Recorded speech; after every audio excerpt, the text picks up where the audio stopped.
I'm Lee C. Camp, and this is No Small Endeavor, exploring what it means to live a good life. Many of us have made resolutions at the beginning of January and find by the time we reach the beginning of February that those resolutions have fallen by the wayside. And an interesting question is why this happens. That's Shankar Vedantam, host of the Hidden Brain podcast and radio show. He's known for his work on the ways our unconscious brains play significant, unseen roles in our lives. We seem to think that willpower and conscious intention are everything, when in fact they might be only 10% of the equation. Shankar's work gives insight about the ways our brains dictate or at least inform our behavior in ways unknown to us, and has led him to tackle some of humanity's biggest and oldest questions, even those posed by philosophy, ethics, and religion. Scientific questions involving the mind and human behavior are the most fascinating questions there are. All coming right up. Hey friend, if you didn't know, I started a newsletter a while back that comes out every 2 weeks. I've been delighted to hear from so many of you about positive response to the newsletter. We call it the No Small Endeavor Notebook, where I riff on themes and topics related to our podcast, giving you additional material for thinking and doing in your own quest to make sense of what it might mean to live a good life. Join us by going now to nosmallendeavor.com and sign up there. Again, go to nosmallendeavor.com to sign up now for our free No Small Endeavor Notebook newsletter. With each passing day, the stakes around the tech we use keep getting higher. Is lab-grown meat actually better for the world? Do cell phone bans in school really help kids? And how comfortable should we be with the idea of an AI doctor? What Next TBD digs into questions like these with sharp analysis, clear reporting, and human storytelling, without the noise, the spin, or the doom scroll. It's hosted by Lizzie O'Leary, whom you may know from CNN or Marketplace. From the tech billionaires circling the Trump administration to whatever Elon Musk is doing this week, to the rise of AI and the far-right internet, What Next TBD covers the biggest business and tech stories that are shaping our future. New episodes drop every Friday and Sunday. You can listen to What Next TBD, Slate's bi-weekly show about technology, power, and the future, wherever you get your podcasts. Across the globe, researchers are finding that increased social media use is affecting people's happiness. So, why do so many of us feel like we can't log off, even when we want to? The Happiness Lab podcast is going straight to the source. Host Dr. Laurie Santos sits down with the authors of the 2026 World Happiness Report to unpack this year's most significant and surprising findings. From global trends in young people's well-being to the social pressures that keep the rest of us glued to our feeds, Dr. Santos breaks down the science in ways that could change how you use these platforms. I'm a longtime fan of the work of Professor Laurie Santos, professor at Yale. I've used her work for years in some of my own classes, and I happily recommend her podcast. Again, it's called The Happiness Lab, and you can listen to The Happiness Lab wherever you get your podcasts now. I'm Lee C. Camp. This is No Small Endeavor, exploring what it means to live a good life. If you're a regular listener to public radio, you know my guest today. Journalist Shankar Vedantam is host of the Hidden Brain radio show and podcast. If you're both a regular listener to Hidden Brain and a regular listener to No Small Endeavor, then you'll know that we both come at questions regarding human flourishing, with Shankar coming at these conversations from his background as a science journalist, and me coming at this conversation from my background as a professor of theology and ethics, which made for a delightful conversation. Enjoy. Shankar Vedantam is host of the Hidden Brain podcast and radio show, where he explores the hidden patterns that drive human behavior. Hidden Brain is featured on more than 400 public radio stations around the United States. Shankar is also the author of The Hidden Brain, How Our Unconscious Minds Elect Presidents, Control Markets, Wage Wars, and Save Our Lives, and Useful Delusions, The Power and Paradox of the Self-Deceiving Brain. Welcome, Shankar. Thank you so much, Lee. It's a pleasure to be here. It's a pleasure to have you. I've been really looking forward to our conversation and grateful to get to spend some time with you. Your vocational pursuits, as I understand, began with training as an electrical engineer in your home country of India to being a science journalist in the United States, which is a fascinating transition. So my first question is, if you were to use your own approach, namely that there are hidden patterns that drive our behavior. Use your own approach on your own life story. How would you say you got from there to here, and that you've learned things that were hidden to you at the time but have now become perhaps more apparent? Yeah, it's a great question. I will say, first off, one of the important insights that I've had in my life is that life is unpredictable and that things will change in your life as you go along with them. And it's important to try and take those into account. So I think many of us spend years, especially as young people, trying to plan ahead for what we will want to do in the future. And that's a good thing to do. It's a good thing to make plans for the future. But it's important to make those plans with some humility, if you will, because life has a way of changing its mind on you as you go along. So my own journey from electrical engineer to journalist to science journalist is in some ways less surprising than it might look on the surface. I was always interested in writing. I had always freelanced for various newspapers. I was fascinated with the idea of talking to people. Right after I finished my engineering course, I worked for a brief period of time at a newspaper in India. And I realized that something magical and transformative happens when you hold a notepad in front of you and you're talking to another person. All of a sudden, it gives you the license and the liberty to ask people really difficult and personal questions. And for some reason, they will give you answers. They will answer it if you have a notepad in front of you. And I realized this was a way of understanding other people that was really very powerful. And I think theologians and priests and psychologists and lawyers and doctors, they have the same experience, which is people open up to these professionals in ways that reveal things about them that they might otherwise keep hidden. And I feel like I had that same sense of like really understanding what other people were about when I had a notebook in front of me. I gravitated to science writing primarily because with a background in engineering, I felt like the science aspect of journalism was always appealing to me. The wonder and the mystery of science trying to unpack problems was always fascinating to me. I slowly gravitated to covering the science of the mind. And really, I think that's because the scientific questions involving the mind and human behavior are the most fascinating questions that are out there. I want to go back to what you said about the exercise or the practice of interview. And it is remarkable to me the way in which asking someone a question in that sort of context opens people up in such vulnerable ways. And why do you believe that that's true? Well, I think one reason it's true is that I think you perceive when you're speaking with a lawyer or a doctor or a journalist or a priest that at some level this person is listening to you in a non-judgmental fashion. So I know that there are journalists who listen to their subjects with an axe to grind, but I was genuinely asking people questions because I wanted to know the answer. And there's something very powerful, I think, that happens when people ask us these questions in a non-judgmental fashion. So much of the time, I think, when we have conversations with people, they're often with interlocutors who have points of view that they are eager to communicate to us. We talk to a spouse or a partner or a friend or a colleague or a manager, and these people often want us to do things, or they have things that they want us to do, or they want us to change our behavior in certain ways. And I think as a journalist, when I asked people questions, I was genuinely trying to ask them, why do you feel the way that you feel? And I think there's something very powerful when you give people that kind of license. As I've mentioned to you, my academic field's in theology and moral philosophy, and ethics, I would say, at its best, classically understood, was always asking the question, what does it mean to be human? What does it mean to flourish as a human being? What does it mean to flourish in human community? And of course, in the last couple of decades, the social sciences, neurosciences are also asking similar questions about human flourishing and well-being. And it seems that the questions around human flourishing are key to the work that you're doing now with Hidden Brain. Is that a fair assessment? I think that's absolutely a fair assessment. I think we're trying to grapple with questions in some ways that are very, very old questions that have bothered human beings for centuries or millennia. But we are trying to do it using the tools of psychology and neuroscience and the social sciences.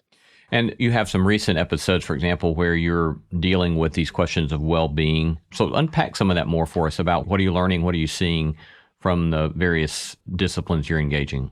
Well, the question of what prompts human flourishing is a very, very broad question. And I think there are many, many different strands to it. So, for example, there is a voluminous body of research that suggests that our social relationships are key to our emotional flourishing, that we are designed to be social creatures, and that many of us, in some ways, downplay social relationships to our peril. Some years ago, we did an episode called The Lonely American Man, talking especially about the decline in social relationships among men and middle-aged men and older men, and the consequences this has on their physical and mental health. So social relationships, I would say, are an important domain of flourishing. Another important domain, I think, is to understand who we are. And in a series of stories that we have published in January, we have looked at questions related to authenticity. How do we know what it is that we should be doing? What happens when our internal self is at odds with our external self, when the world tells us to behave in a way that does not feel concordant with what we want to do on the inside? And many of those stories have explored how do we bring the inner self and the outer self into better concordance with each other? How can we live more authentic lives? There are also a variety of different studies that basically talk about the role of seeing others clearly, of interacting with people clearly, of bringing curiosity and wonder and awe into our lives. And all of those, I think, are also elements of human flourishing.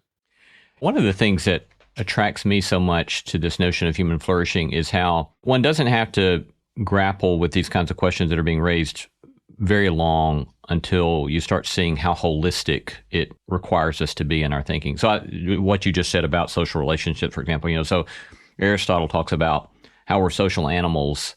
And for him, the fact that we are social animals means that he sees justice as one of the cardinal virtues. And I think a lot of times we can think about flourishing as this sort of individualistic endeavor. But here, going back to Aristotle, he's like saying, no, precisely because we care about social relationships, we must care about justice and fairness and equity in all of our relationships. And I think similarly, so it not only thinks about these big social questions, but it also thinks about these habits of the self, as you just said, with curiosity, for example. So I just find it so lovely engaging these broad sets of questions and how it can keep us going for a whole lifetime and growing in these various ways. I'm so glad you brought up the question of ethics and morality and how we treat other people, because I think you're absolutely right, Lee. Sometimes we have a very narrow and perhaps selfish view of what flourishing is. But I think, again, the research, I think, is very clear that we live our best lives when we can be not just in harmony with other people, but in service to other people. There's something very profound that happens when we reach out and help someone else. A couple of years ago, we started a spin-off show called My Unsung Hero. Short excerpts of the show run on NPR's All Things Considered on Monday afternoons across the country on public radio stations. And the essence of the project is to have people recall a time when someone came to their assistance in a moment of need. And these are just wonderful stories that people have related to us, stories where they've been lost in an airport, or their car is broken down on a highway, or they've run out of money and they're in a strange country, or they have an illness and they're in a strange location and they don't know what to do. And in all these stories, you have someone who shows up, often out of the blue, to basically help the person. And one of the things that I'm struck by in these stories is not just that they're charming stories or beautiful stories, but there's something deeply morally uplifting about them. To sort of see someone acting in a way that feels morally elevated produces a sense that I think is not different than seeing a beautiful waterfall or seeing a magnificent sunrise. There's a sense of awe that we have when we see moral beauty. And I think in some ways, moral beauty is an essential component of human flourishing. Yeah, that reminds me of an episode we did with Dr. Keltner at Stanford on his recent book on awe, and the way in which he says that one of the primary ways we're moved towards awe is through stories of moral exemplars. So fascinating overlap there. Yes, indeed. Dacher was on Hidden Brain as well, and his work on awe, I could not recommend it more highly to your listeners. Yeah, very helpful. So as you think then about these hidden patterns that you've been investigating for a long time now, what are recurring hidden patterns in the way we operate as human beings that you continue to unearth? Or what are some of these that you consider most remarkable, most powerful, and yet at the same time perhaps the most overlooked? I mean, in some ways, the central thesis of the Hidden Brain Project is that most of our minds are in fact hidden from us. Even after I wrote the book, The Hidden Brain, probably 15 years ago at this point, and it felt like a revelation to me at the time, because when I think about my own mind, when I think about my own inner thoughts and feelings, it does feel as if I know everything that's happening inside my own head. I feel like I have a full picture of what's happening inside my own mind. And so it came as something of a shock and a surprise to me to learn about this huge body of research that showed that in all kinds of ways, much of the workings of our minds were in fact hidden from us. And that's the origin of the term that I coined, the hidden brain, the idea that much of our mental lives, in fact, is happening outside of our conscious awareness. Now, that has very, very profound consequences for literally everything that we do. It has consequences for how our senses operate, how we see, how we hear, how we feel, how we taste. It also has important implications for how we go about our lives. How do we make decisions? How do we make judgments? Because in all of these cases, it turns out there is a large portion of our mind that's happening, that's working outside of our conscious awareness. So we may think we are making a decision rationally, deliberately, consciously, but in fact, much of the time, there are hidden factors that are swaying our decision in one direction or another.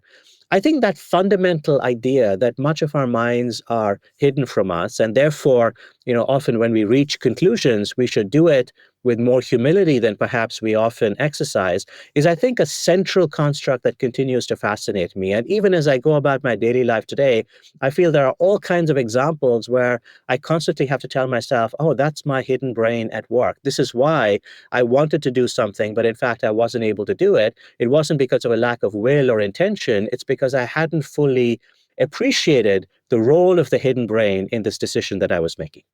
So, for those who are unfamiliar with your project, what would be some of your favorite examples of these hidden realities in our brain that we may be unaware of? Well, I'll give you a couple. The origin story for the Hidden Brain Project looked at how we relate to other people in the context of the unconscious biases that we might have about them. And so when I wrote the book 15 years ago, a lot of the book focused on the ways in which we draw very quick and intuitive judgments about other people. We leap to conclusions about other people.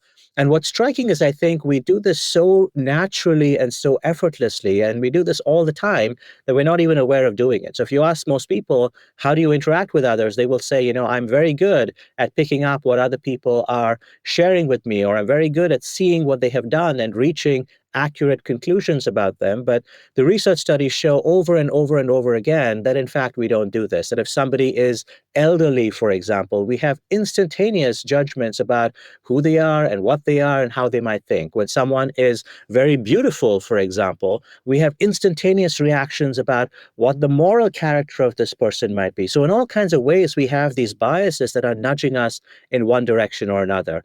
Another really, I think, powerful domain where this affects us is in the domain of when we make resolutions. And in some ways, at the start of a new year, many of us have made resolutions at the beginning of January and find by the time we reach the beginning of February that those resolutions have fallen by the wayside. And an interesting question is why this happens. We started out the year with all kinds of positive intentions of saying, I want to exercise more, or I want to sleep better, or I want to build stronger social relationships, but we haven't actually done those things. And part of it is that we're not fully appreciating all that's happening under the surface that might keep us from accomplishing our goals. We seem to think that willpower and conscious intention are everything, when in fact they might be only 10% of the equation.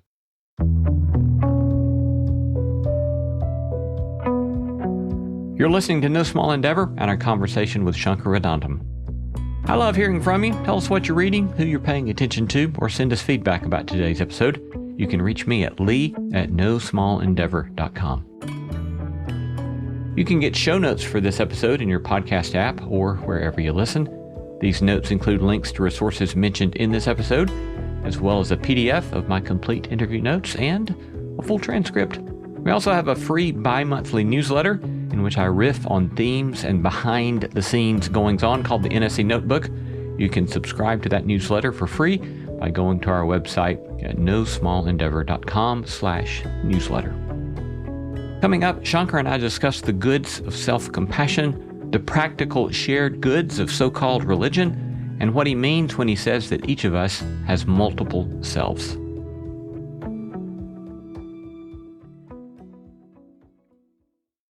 Hello, friends. Lee Seacamp here. Do you ever wish you had more folks to discuss the conversations we offer on No Small Endeavor? Something like a podcast listening club where you could engage big ideas about what it means to live life well and then discuss it with friends and companions? If so, you have stumbled upon the announcement you have been waiting for. We're pleased to announce the start of Endeavor Together, our new initiative that equips and nurtures close-knit communities to talk about the things you actually want to talk about. Each small group conversation series is built upon our podcast content and provides you with super easy to use content with questions, videos, links, and guidance so that you or any good and willing soul can host small group conversations exploring what it means to live a good life. Maybe you'll meet in homes around a table, maybe in a coffee shop or local park, maybe at work during lunch hour, maybe in a church Sunday school class. What we are providing is the scaffolding for good conversation. The rest is up to you. And here's the best part. Thanks to generous support from the Lilly Endowment, it's free. The first 2 series have been released. The first, Let's Disagree Better, and the second, Vulnerability. Get started today. Visit nosmallendeavor.com and click on Endeavor Together. Again, go to nosmallendeavor.com and click on Endeavor Together. Enjoy. Are your ad campaigns lighting up the dashboard, but not the pipeline? That's bullspend, and marketers are calling it out in Dashboard Confessions. My boss asked for results, so I opened my dashboard for the only positive-sounding metric I had: impressions. Cut the bull spend. See revenue, not just reach. LinkedIn delivers the highest return on ad spend of major ad networks. Advertise on LinkedIn. Spend $250 on your first campaign and get a $250 credit. Go to linkedin.com/campaign. Terms and conditions apply. So as you've done this work, I'm wondering if you have any sort of recurring frustration that keeps you doing this kind of work. Is there something that you keep experiencing that you feel this sort of annoyance about this reality? Well, I think I feel that annoyance in my own life because I feel like I often don't live up to the person that I want to be. I'm not as generous as I would like to be as a person. I'm not as brave as I would like to be. I'm not as focused or undistracted as I would like to be. In all kinds of ways, I feel, why can't I be the kind of person that I want to be? And I think part of it is also sort of what I think has changed is perhaps not so much frustration, but a growing sense that I need to exercise a degree of self-compassion when it comes to my own flaws and foibles. And in some ways, we've done episodes about this. The tendency that I think is especially pronounced in a country like the United States is that when you don't do something that you want to do, you set yourself a goal and you don't reach that goal, many of us beat up on ourselves, mercilessly. And I know that I do this myself all the time. And the research actually is quite clear that, in fact, doing this is actually not helpful. It is not helpful in reaching your goals to beat up on yourself when you fall short. That, in fact, exercising self-compassion is actually a better way to go to accomplishing the goals that you have. But I suppose a perennial frustration, since that's the question that you asked, is the sense that I'm often falling short of the kind of person that I would like to be. Yeah, I do think that research on self-compassion, like Kristen Neff has done, is so fascinating because it's so counterintuitive, I think. And it would be interesting to hear you first comment on whether or not you think that's particularly American. But I think that even her exercise, for example, of writing a compassionate letter to oneself for, I think, a week, and how the incident rate of depression declines over a given period of time for doing that sort of thing. Yeah, it's just, again, it's a very counterintuitive. Unless somebody points out that this is the way our brain works, we simply wouldn't be aware of it otherwise. And we operate in very potentially self-destructive ways when our brain would operate otherwise. That's right. And I think, maybe it is not uniquely American, but I think it is especially American because I think there's a very strong streak in the United States that links in some ways suffering and self-castigation with better outcomes. So spare the rod and spoil the child is an old adage that, has been around for many, many, many decades. And the idea is that the harsher you are with yourself, the better your outcomes are going to be. Now, I have no disagreement with the idea that hard work and perseverance and grit are important components of success. I think that is almost self-evidently true. But I think the idea that if we are cruel to ourselves, if we will actually perform better, has almost this mechanistic model to how we think our brains operate. That if we just think that if we just press the accelerator harder, the car will go faster, we tend to think of ourselves as being the same sort of machine-like object, that if we just push harder, we will actually do better. And I think the error in that thinking comes about from the fact that, when we're so busy castigating ourselves for making a mistake, when we do something wrong and we are so eager to beat up on ourselves, more of our minds now are focused on the beating up of ourselves rather than in a non-judgmental way asking, what did I do wrong? Why did I do something wrong? And how can I fix it going forward? In other words, being non-judgmental with ourselves allows us to see things about the things that we have done wrong that being angry with ourselves keeps us from seeing. When we're angry with ourselves, we're so consumed with that anger and self-hatred that we can't actually diagnose the problem correctly. I mean, a good analogy might be, imagine you go to a doctor with a medical problem, and the doctor gets so upset with your medical problem and so emotionally exercised by your medical problem that she's unable to actually diagnose what is actually wrong with you. That's what we do when we fail to exercise self-compassion. We're so consumed with our self-hatred that we stop being good diagnosticians. And when we stop being good diagnosticians, we can't get to the root of the problem and can't actually improve ourselves. Yeah, that's very well said.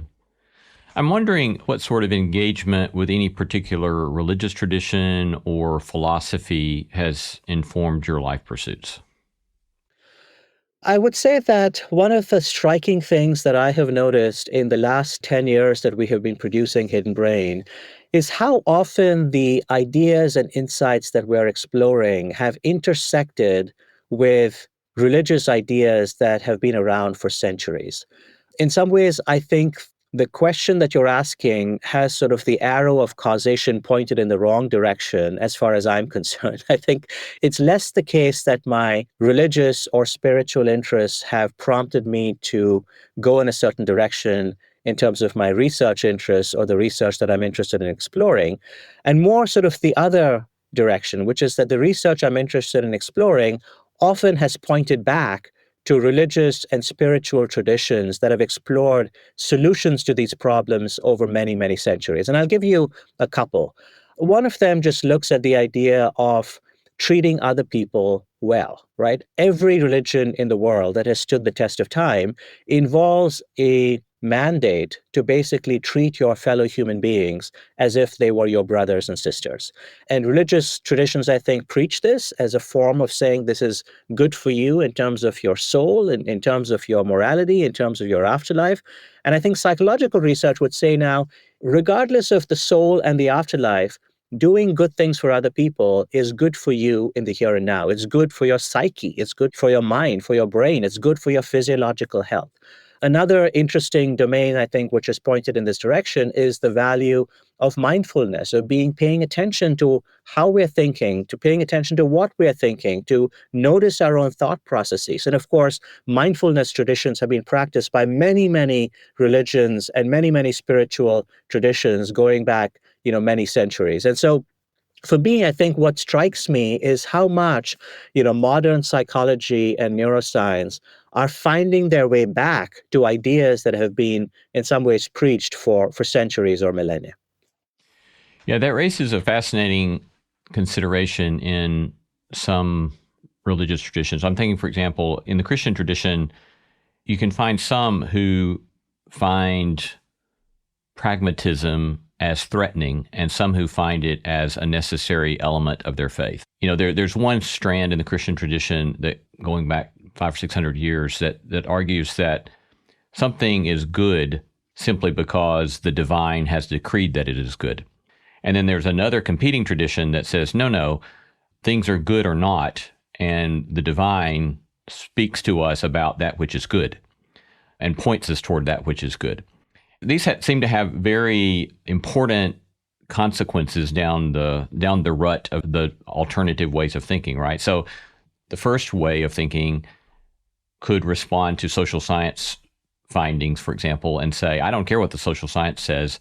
It's simply whether or not God said this or God said that, right? And then these others would say, no, we should expect that if something is truly good, that we could find concrete scientific evidence that this works in a way that leads to human flourishing. But I don't know, any thoughts or feedback on that sort of dilemma? Yeah, I think that's a really interesting question. And I can see how that tension might be real, that if you believe that my religious faith depends on my just following the word of God, then it's irrelevant or perhaps even a distraction to ask, what does the science say about it? And I can also see the argument that says if something is mandated as being divinely good, it wouldn't be surprising at all for us to find scientific evidence that in fact those things are good, because in some ways there would be a meshing of those two ideas. I'm not sure I understand the theology well enough to basically comment on it. Certainly, as someone who comes to these questions from a scientific perspective, I start, I think, with the science. I start with the research. And for me, there seems to be no contradiction whatsoever with, the Sermon on the Mount, basically saying, look after your fellow person, look after your fellow human being, care for other people, be gentle, be kind. And the social science research that basically says all these things are actually good for us, not just good for our fellow citizens, but good for us in terms of our individual behavior.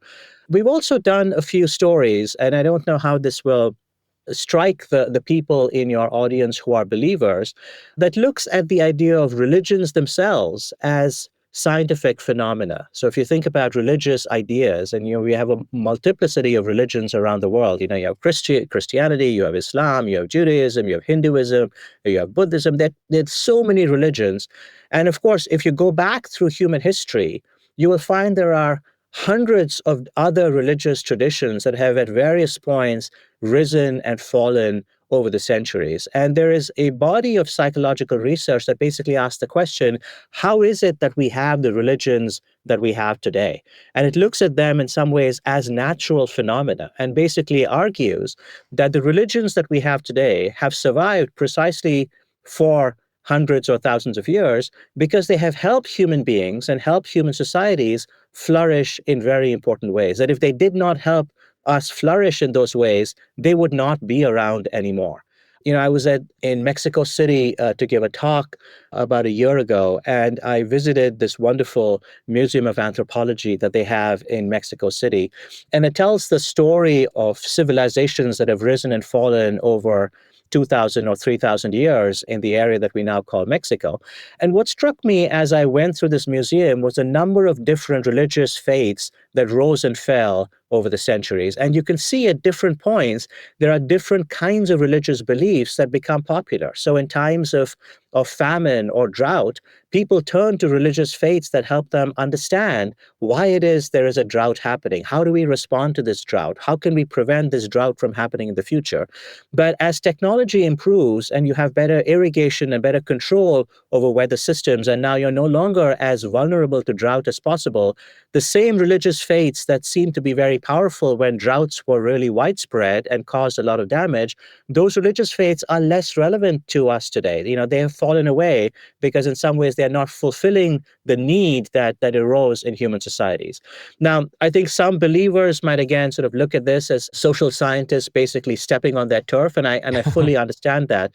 But I would argue that the more humanistic way of looking at this is to say human beings have been trying to solve problems in their personal lives and in their social lives, for thousands and thousands of years. And we've always tried to come up with ways to help us live together, work together, treat one another better, survive together. And to my mind, the fact that you've had religious faiths that have tried to do this, or spiritual traditions that have tried to do this, or psychological and scientific traditions that have tried to do this, to me, there's no contradiction or a huge conflict between these ideas. There are all ways, I think, in which human beings have tried to live better lives. Yeah, fascinating. I think one could also say the opposite might be true in the sense that there's plenty of evidence as well in the history of various religious traditions that in some cases these traditions are used to instantiate or justify various hierarchies of oppression. It's hard not to accept the notion that whatever our various so-called religious traditions are, they have profound social implications. Exactly. And those social implications are worth a lot of our attention to see what's really going on with the things that we say we believe about the divine. Correct. And I think it's also then useful to actually ask ourselves periodically, religious traditions tend to be very broad. I mean, you can look within the world of Christianity and you can find beliefs and traditions that are at odds with one another, right? The Christian tradition is not one tradition, it's hundreds of different traditions that are woven together. You can make the case that at different times, different aspects of those traditions have appealed or spoken to people or the challenges that they're dealing with. And in some ways, that's part of the role that a religious tradition plays. I mean, it's a little bit like reading Shakespeare and asking, was Shakespeare pro this or anti that? And you can read almost anything you want in Shakespeare because the traditions and ideas are so widespread. I sort of sometimes think of religions and religious texts in the same manner. You began to allude to this a moment ago, but let me come back and revisit this question. What are things that you've learned in doing this work that have become a sort of persistent, intentional component of your life? And on the other hand, what are things you've learned that you have not, from your perspective, sufficiently incorporated into your life? So I would say that one of the things that I have tried to learn is the idea that when I'm making plans for my future self, I am, I think, a little more humble today in pretending that I know what my future self will actually want. Many years ago, the researchers Dan Gilbert and his colleagues ran a very interesting set of studies where they interviewed people who were 30 years old, 40 years old, 50 years old, 60 years old, and so forth. And at each decade, they asked people, how much have you changed in the last 10 years? And how much do you expect to change in the next 10 years?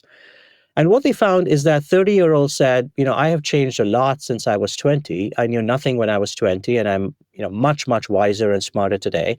But I don't expect I'm going to change very much from this point onwards.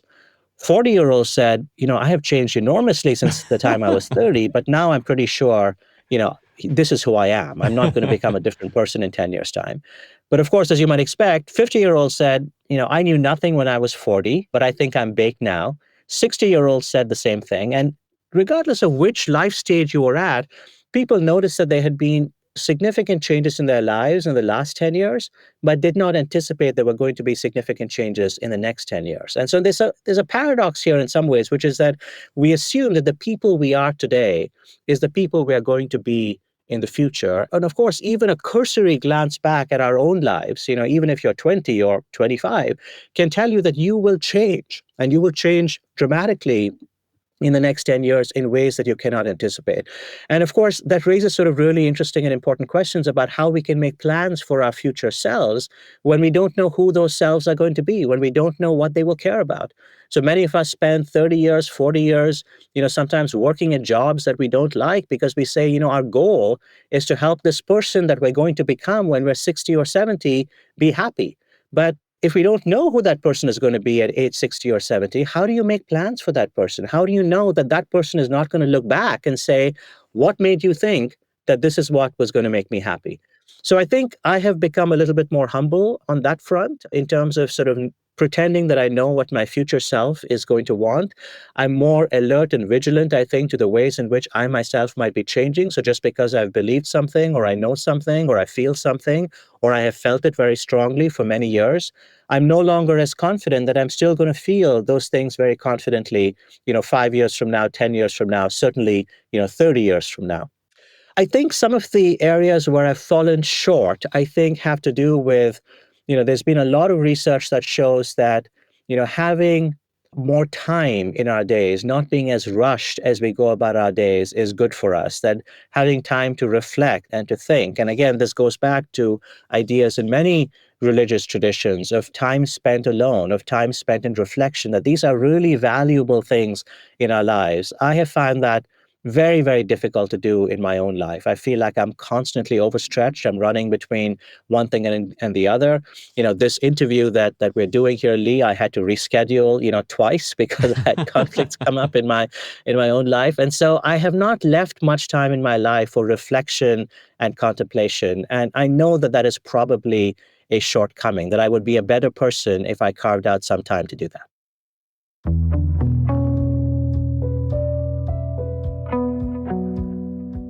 We're going to take a short break, but coming right up, why forgiving your past self, preparing your future self, and giving your current self some perspective are all part of living a good life.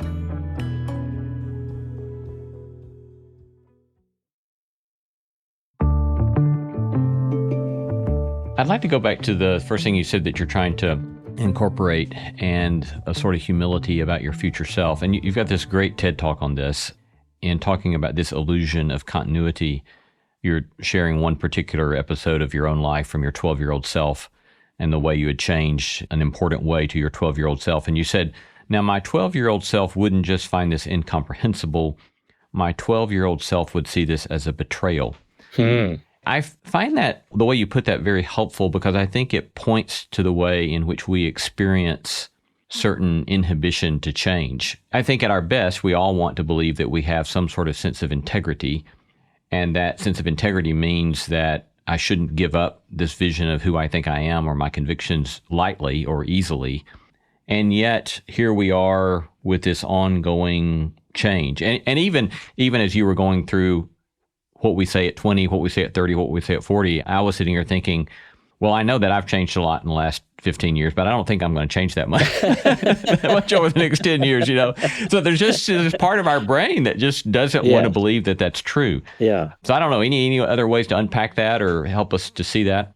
Yeah, I think the compassionate way to look at it is that when we look back, we can actually see the evidence of the ways in which we have changed. We know that we are different because we believed one thing 10 years ago or 15 years ago, and maybe we believe something else today.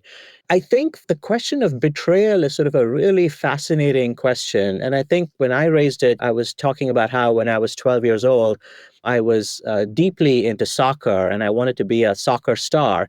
And today, I barely watch any soccer at all. And as I said, my 12-year-old self would see that, not just as a change of heart, but as a betrayal, because soccer was so important to my identity when I was 12 years old. And the idea that several decades later, soccer might not be an important part of my life, my 12-year-old self would ask, what happened to you? How did you lose your way? How did you come to forget this important part of your identity?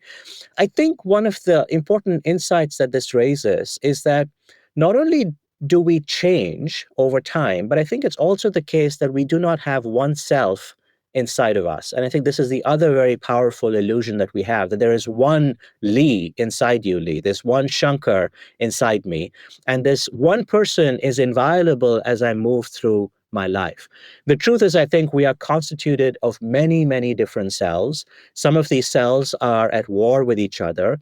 Some of these cells are constructed in conjunction with other people. So in other words, perhaps you're married or you're in a long-term relationship. Part of yourself is in construction with this other person whom you're spending your life with. You get divorced from this person or separated from this person, and all of a sudden, that self that you had constructed together with this other person is now no longer prominent and perhaps changes, or maybe another self comes to the surface in a much more powerful kind of way.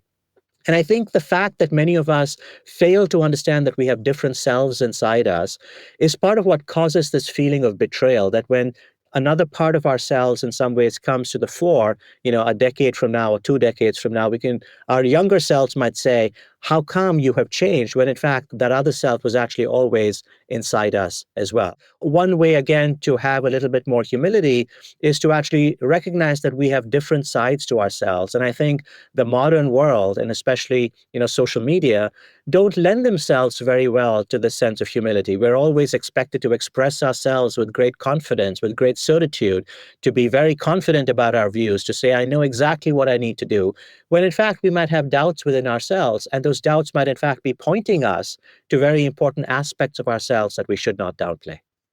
So in your TED Talk, you also spoke of the way in which our future self, being unaware of the fact that we change so consistently, persistently, could lead us to resentment of our younger self, which again, I thought was quite insightful. I flashed back to 10 years ago when I was going through some very sharp resentment of my younger self about why I made some of the decisions I made when I was younger.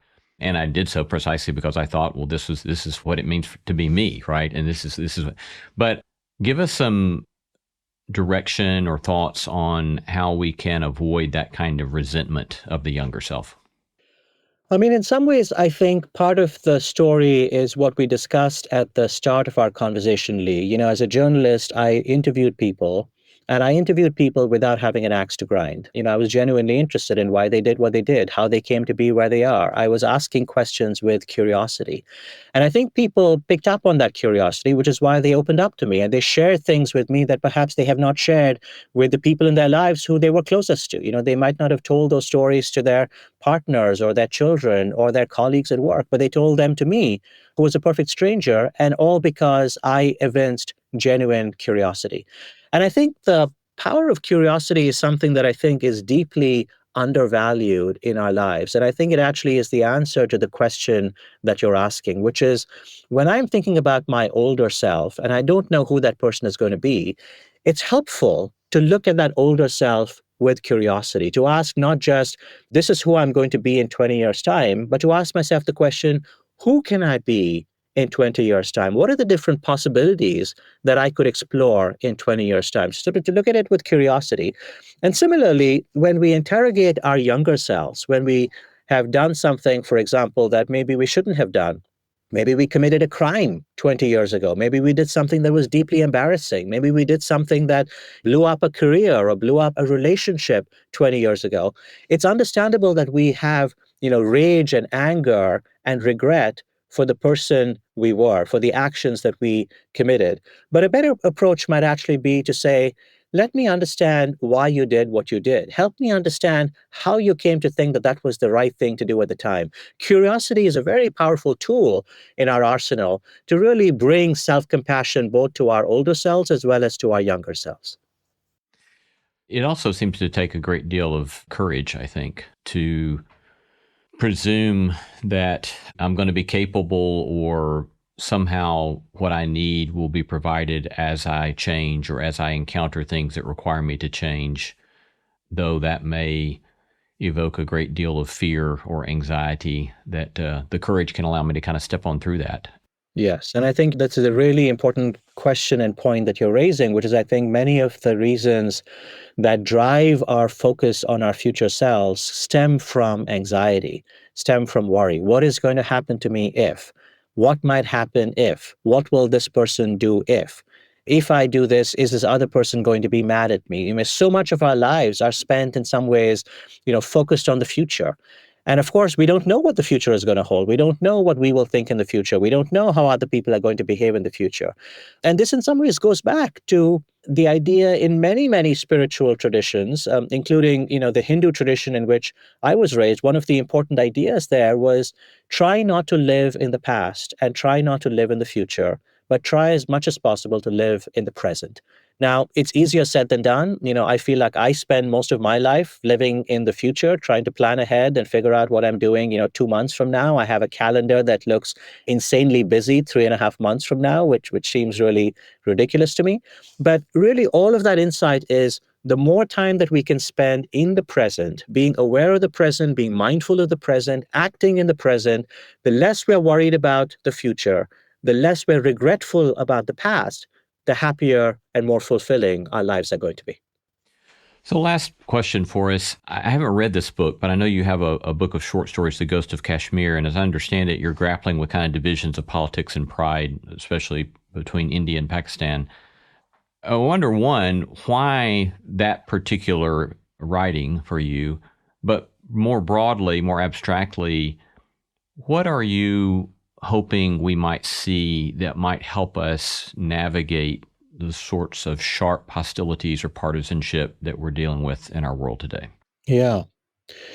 That was a book of short stories that I wrote many, many years ago, more than a quarter century ago at this point. But I think the larger question that has animated me, and I think animates many people, is that I think, when you sit on a quiet summer's night in a remote place and you look up at the stars, and you have the sense that you are a very small creature in a very large universe, right? So this is what Dacher Keltner talks about. The sense of awe that we have is a sense of restoring to ourselves a perspective on the world that we often forget, that we are so consumed with our own worries and animosities and anxieties that we fail to see the big picture, that in fact we are tiny creatures in a very, very large universe.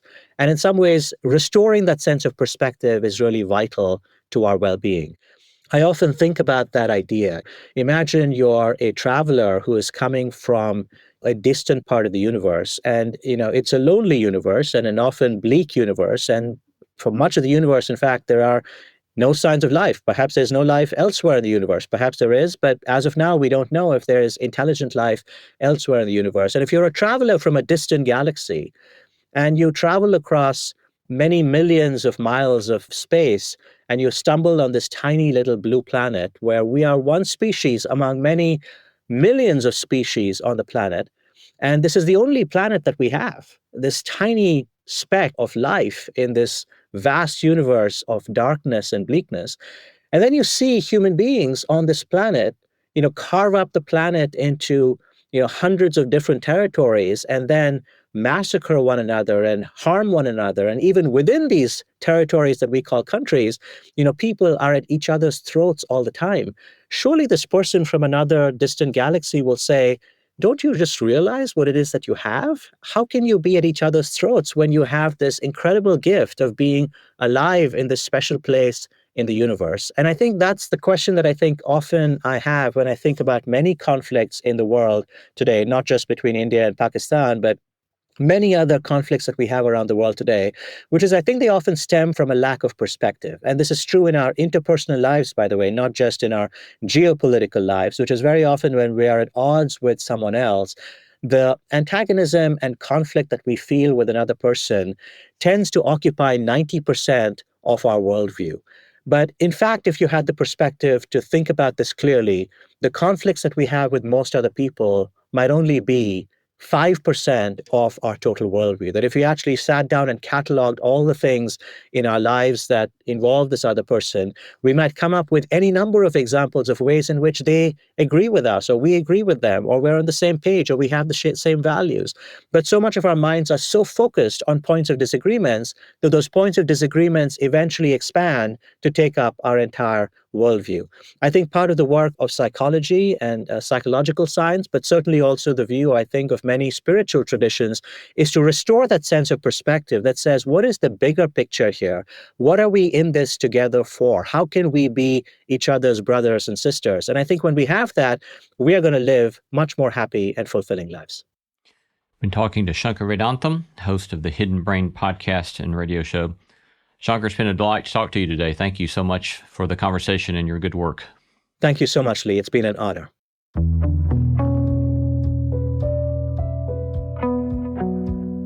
You've been listening to No Small Endeavor and our interview with Shankar Vedantam, host of the Hidden Brain podcast and radio show. We gratefully acknowledge the support of Lilly Endowment Incorporated, a private philanthropic foundation supporting the causes of community development, education, and religion.